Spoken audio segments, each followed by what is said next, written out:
Baik, bismillahirrahmanirrahim. Assalamualaikum warahmatullahi wabarakatuh. Apa kabar teman-teman sekalian? Pada hari ini atau pada pertemuan ini kita akan membahas tentang uncertainty reduction theory.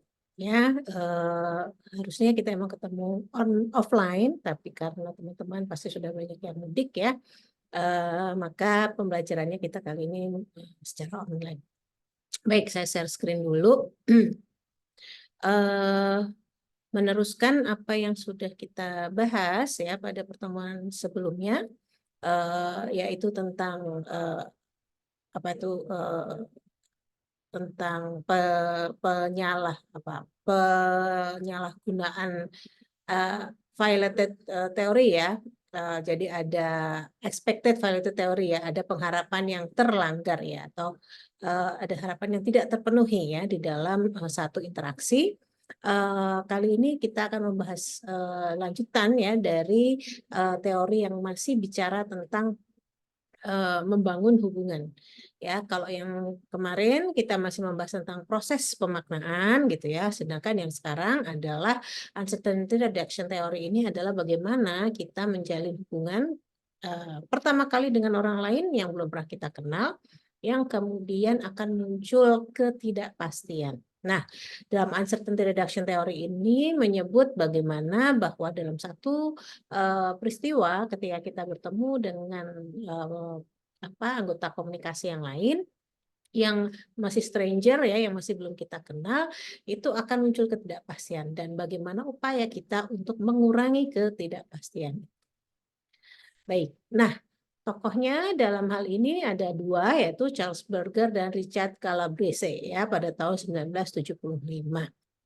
Mereka ada beberapa pendapat ya di awal. Pertama, setiap orang akan mengalami ketidakpastian ketika pertama kali bertemu dengan orang asing. Nah, di situ karena kita belum kenal dia siapa, dia dari mana ya, mungkin bahasanya kita nggak tahu gitu ya, sehingga akan muncul ketidakpastian. Nah, oleh sebab itu seseorang akan meningkatkan prediksinya terhadap orang lain agar bisa berkomunikasi. Apa yang dimaksud dengan prediksi ya? Prediksi adalah kemampuan untuk meramalkan pilihan perilaku dirinya dan orang lain. Jadi maksudnya ketika kita ketemu dengan orang baru yang kita sama sekali belum tahu, kita kemudian akan pertama memilih gitu ya, orang ini kayak apa ya gitu ya, dia kayaknya pakai bahasa Indonesia paham nggak ya, misalnya seperti itu, dan kemudian kamu akan menyesuaikan ya perilaku kamu berdasarkan prediksi kamu terhadap dia. Nah, ada dua jenis ketidakpastian. Ya, yang pertama adalah disebut dengan cognitive uncertainty atau tingkat ketidakpastian yang berkaitan dengan kognisi atau pengetahuan. Ya, jadi kamu nggak ngerti nih, misalnya kamu ketemu dengan orang yang dia perempuan tapi tidak pakai kerudung misalnya. Kemudian kamu bingung, ini kira-kira orangnya muslim apa enggak ya gitu ya. Kalau dalam situasi puasa, dia lagi puasa enggak ya, misalnya seperti itu. Sehingga kamu perlu kamu jadi perlu ngerti gitu ya, dia itu orangnya seperti apa. Atau terkait dengan sikap. Nah, sikap ini juga terkait dengan kecenderungan ya orang tersebut dengan satu isu dan yang lainnya. Misal sekarang ini kita lagi selesai pilpres, kemudian lagi ada sengketa dan seterusnya. Ketika ketemu dengan orang baru, kita nggak ngerti dia apakah dia punya pilihan capres yang sama atau tidak, misalnya kayak gitu ya. Nah, kemudian kita makanya akan muncul cognitive uncertainty karena itu mempengaruhi topik-topik yang akan kita bahas, misalnya mau kita bicarakan dan seterusnya. Yang kedua, ketidakpastiannya adalah behavior uncertainty atau tingkat ketidakpastian berkaitan dengan perilakunya gitu ya. Nah, apa aja yang muncul ya perilaku, misalnya bicaranya ya, dia biasanya ngomongnya kayak apa sih gitu. Oke, dia orang Jawa tapi medok banget gitu ya, sehingga kadang-kadang ada satu dua kata yang kita nggak nangkep gitu. Atau dia Melayu banget misalnya ya, dengan cengkok-cengkok yang Melayu gitu. Sehingga kita yang orang Jawa misalnya nggak terbiasa mendengarkan cekok Melayu itu misalnya. Itu jadi perilaku berbicara. Atau ada budaya ya masing-masing yang mungkin kita tidak biasa lihat misalnya seperti itu. Dan kedua dua bentuk ketidakpastian ini tentu saja akan menimbulkan kita menjadi merasa gelisah ya seperti itu. Nah, ada beberapa asumsi tentang teori pengurangan ketidakpastian ini ya. Pertama ya, bahwa semua manusia akan mengalami ketidakpastian dalam setting antar pribadi. Jadi kalau kita mau ketemu orang face to face ya, langsung ketemu, kita pasti akan mengalami ketidakpastian. Apalagi kita belum kenal, dia orang mana, dia lulusan dari mana misalnya ya, atau dia prodinya apa gitu ya. Sehingga ketika kamu ingin berbicara lebih lanjut, kamu pasti akan bingung ya mau ngomong apa dulu. Kedua ada ketidakpastian berada dalam tahap permusuhan ya. Nah, kalau yang ini kadang-kadang karena kita nggak pasti gitu ya, jangan-jangan dia orang yang tidak setuju sama pendapat kita misalnya ya, atau dia orang yang jadi kita kayaknya bawaannya curiga terus kayak gitu ya, sehingga kemudian kita ngerasa dia adalah musuh kita gitu, sehingga akan menyebabkan stres. Kemudian yang ketiga, ketika orang yang tidak saling mengenal itu ketemu, ya mereka akan berusaha mengurangi ketidakpastian untuk meningkatkan prediksi ya. Jadi supaya nggak deg-degan terus, nggak apa namanya gelisah terus gitu ya kan kita perlu tahu ya. Misalnya ketika kita baru ketemu kenalan kan, apa kabar gitu ya, mau kemana gitu ya, atau apa namanya, misalnya ketemu di bis ya, atau dalam satu seminar ya, kamu berada di satu seminar dan di situ orangnya asing semua. Nah, kamu coba kenalan ya dengan teman sebelah untuk ngajak ngomong misalnya. Nah, itu akan akan untuk mengurangi perlu dikurangi ketidakpastian untuk meningkatkan prediksi kita.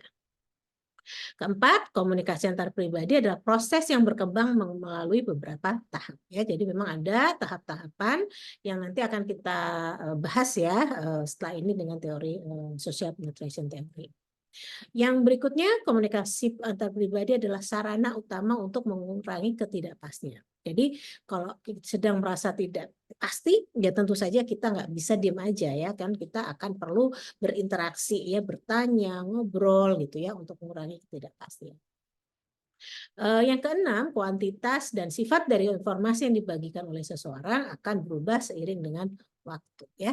Artinya ketika kita emang pertama kali belum kenal sama orang itu tentu informasi yang di-share itu terbatas ya. Misalnya kalau lagi dalam perjalanan mau kemana, paling mentok mungkin nama gitu ya, tempat kerja atau sekolah di mana.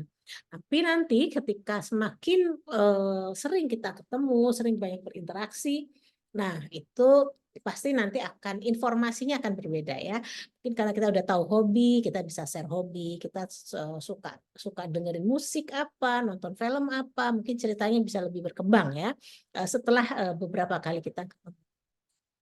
Dan sangat memungkinkan untuk memprediksi perilaku orang lain seperti caranya dia berpakaian ya. Jadi, cara dia berpakaian, cara dia apa ya, mmm, tersenyum misalnya ya atau bicara gitu ya, pakai pakai logat apa, itu juga bisa, menjadi ya sarana untuk memprediksi. Nah, dalam, sebelum kita membahas lebih dalam ya, untuk, apa namanya, teori ini, kita perlu mengetahui dulu ada tahapan ya di dalam berinteraksi. Yang pertama adalah tahap awal atau entry phase ya. Pada tahap ini dipandu oleh aturan dan norma baik secara terang-terangan atau tersembunyi. Nah, artinya teman-teman, uncertainty reduction theory ini biasanya berjalan di tahap awal ya, mulai berjalan di tahap awal. Kenapa? Ya karena kita belum kenal ya sama dia, sama orang itu, tentu saja kemudian kita akan menggunakan norma-norma yang, yang common ya, yang biasa. Misalnya, oh kalau ketemu orang baru itu kita harus ramah misalnya ya, harus sopan gitu kan.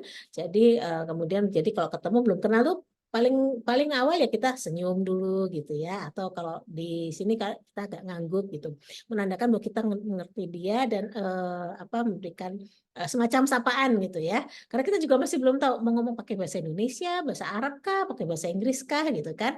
Nah seperti itu. Nah di sini ada, secara terang-terangan maupun tersembunyi ya. Kalau terang-terangan itu mungkin ada tulisan misalnya, apa, tamu dilarang rame misalnya kayak gitu ya, atau ada tulisan-tulisan yang muncul di ruangan itu, di tempat kita berkomunikasi. Atau tersembunyi, artinya itu menjadi common sense ya, menjadi apa, kebiasaan umum ya yang tidak perlu disampaikan dalam setiap pertemuan, tapi kita paham gitu ya, sama-sama paham.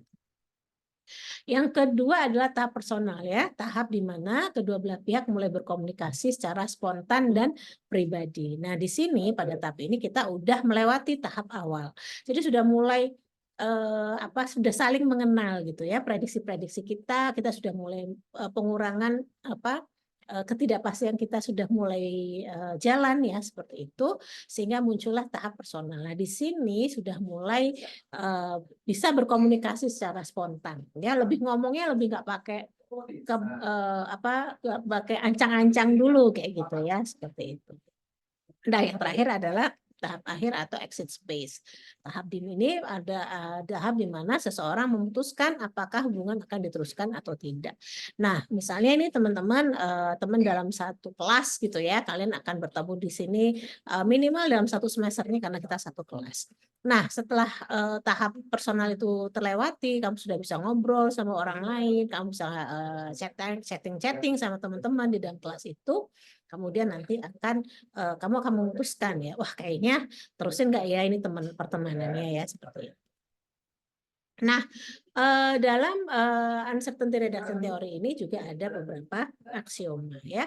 Aksioma itu apa? Aksioma itu adalah kebenaran yang diambil dari masa lalu dan akal sehat ya. Yang pertama, semakin banyak komunikasi verbal di pertemuan pertama, semakin menurut ketidakpastian. Ya, artinya memang kalau kita di awal ketemu, kemudian kita banyak ngomong ya, kita langsung banyak bisa ceritanya nyambung gitu ya.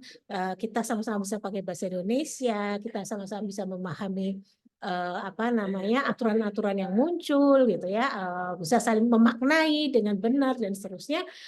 Itu kemudian ketidakpastian kita akan menurun gitu.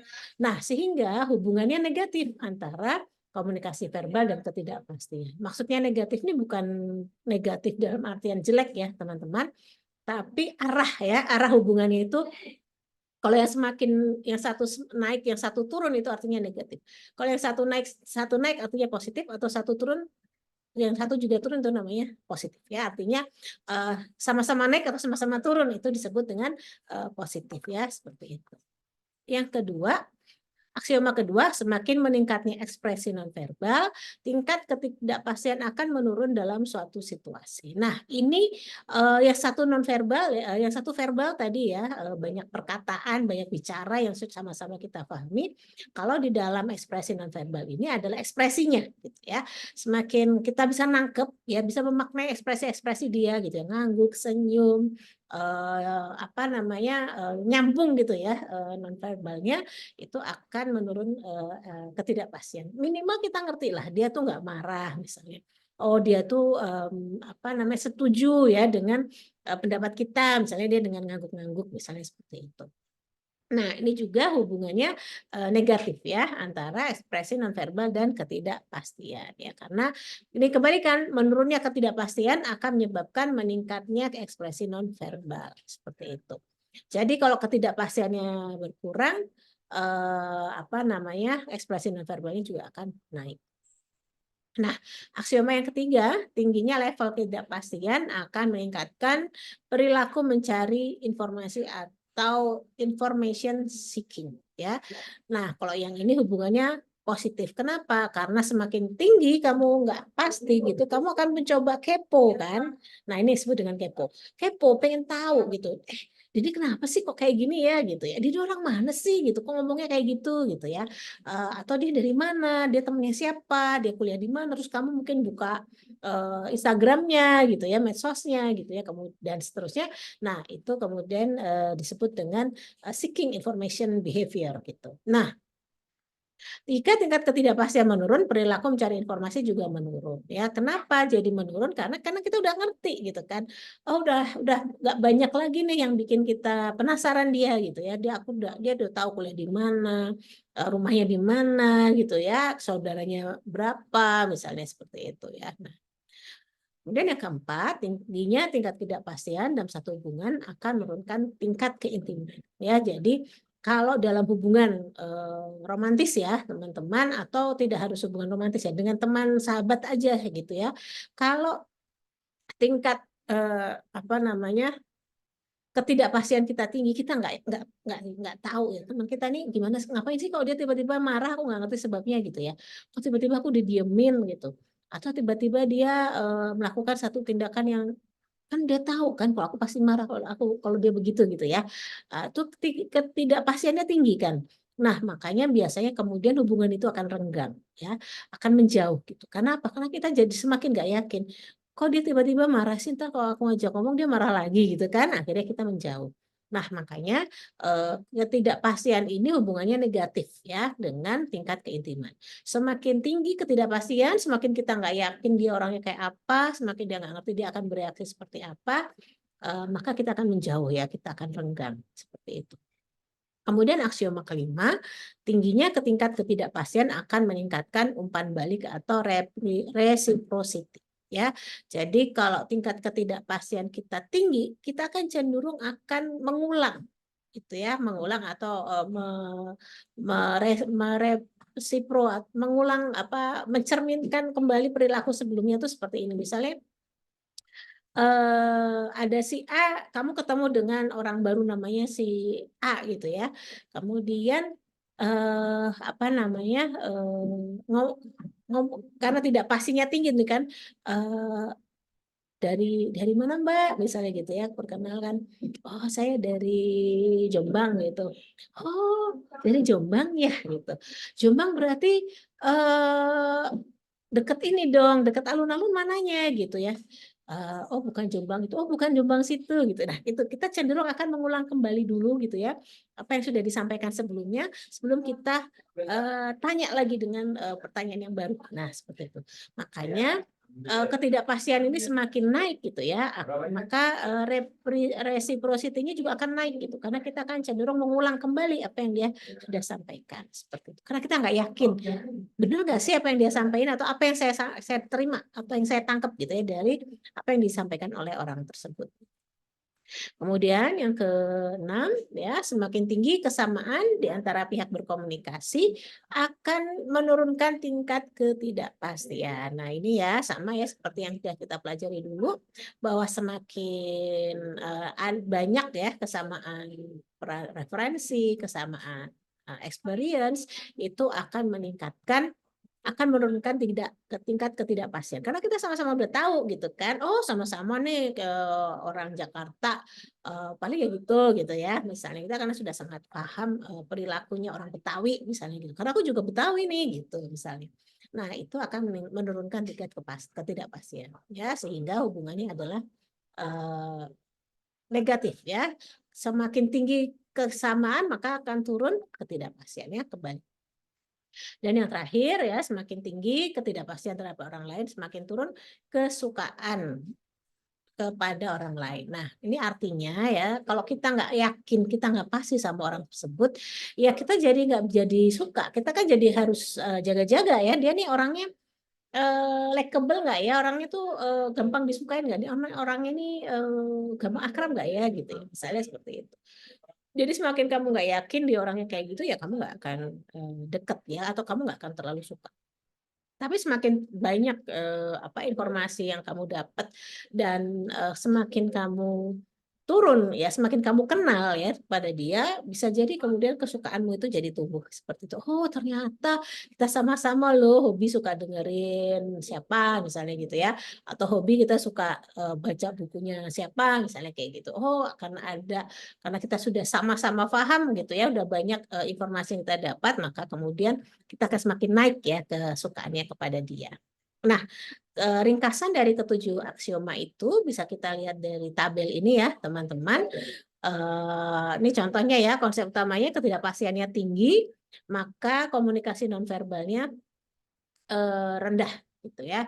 Nah, ini hubungannya negatif. Jadi semakin dikit ngomong, semakin tinggi ketidakpastian, atau kebalikan, semakin tinggi ketidakpastiannya biasanya ngomongnya semakin dikit ya, dan seterusnya. Ini juga ya, semakin tinggi ketidakpastian maka ekspresi nonverbalnya juga semakin rendah, atau semakin diem aja kamu ya, ketemu orang baru kamu diem, maka ketidakpastiannya kan pasti semakin tinggi.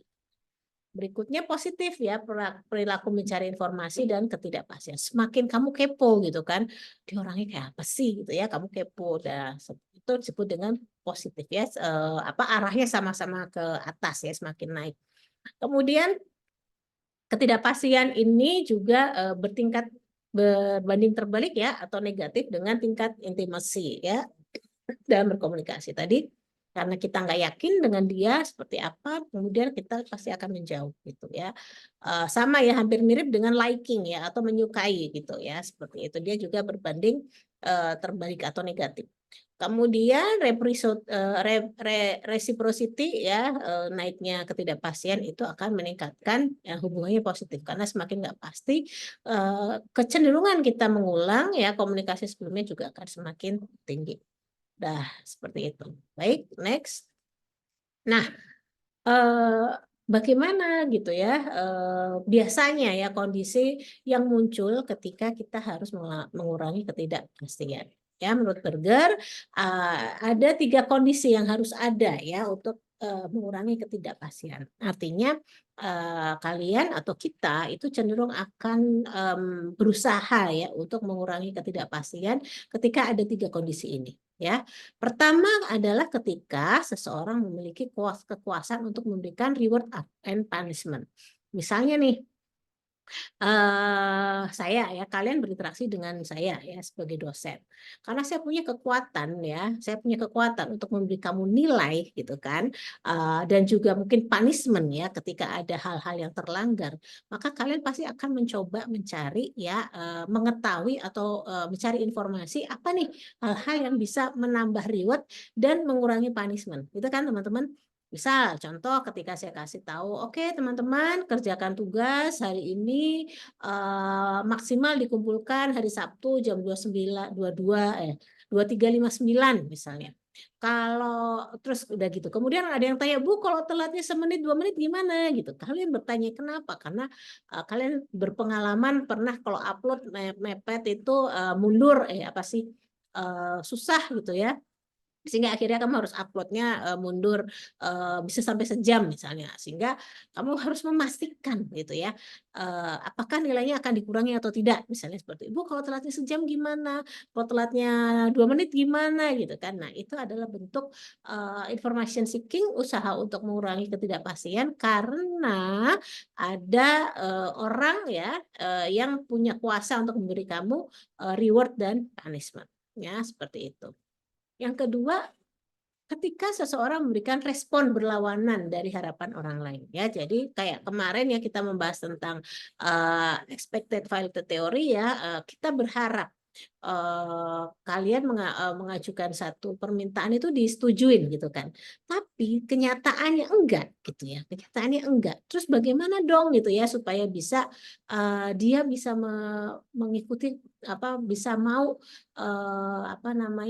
mengikuti apa yang saya mau gitu ya. Nah, makanya kemudian ketika responnya tidak seperti yang kita harapkan atau berlawanan dengan ekspektasi kita akan cenderung mencari data yang lebih banyak lagi ya. Nah, seperti itu. Yang ketiga, seseorang berharap bisa menjalin hubungan di masa depan. Nah, ini ketika kamu merasa, waduh, kayaknya seru nih dia kalau jadi temanku gitu ya. Kamu melihat orang-orang yang kayak potensial, yang kayaknya kamu tertarik untuk punya teman dia, seperti itu. Biasanya kamu akan cari kepo-kepo ya, informasi tentang dia lebih banyak lagi. Nah, seperti itu. Oke, nah yang berikutnya adalah strateginya ya. Bagaimana sih untuk mengurangi ketidakpastian? Yang pertama adalah disebut dengan strategi pasif ya, mengurangi ketidakpastian dengan observasi yang tidak mengganggu. Artinya kamu diam aja, maksud saya nggak ngomong ya, tapi kamu melihat dari jauh ya, kamu observasi perilaku dia gitu ya. Kamu cari-cari info, bukan cari-cari info ya, kamu ya diam aja, misalnya kayak di suatu ruang seminar atau di satu kelas yang temenmu ada yang baru yang kamu belum kenal. Nah itu kamu kalau pasif tuh kamu ngamatin aja dari jauh gitu, oh orang itu kayak gini ya, oh gitu gitu ya.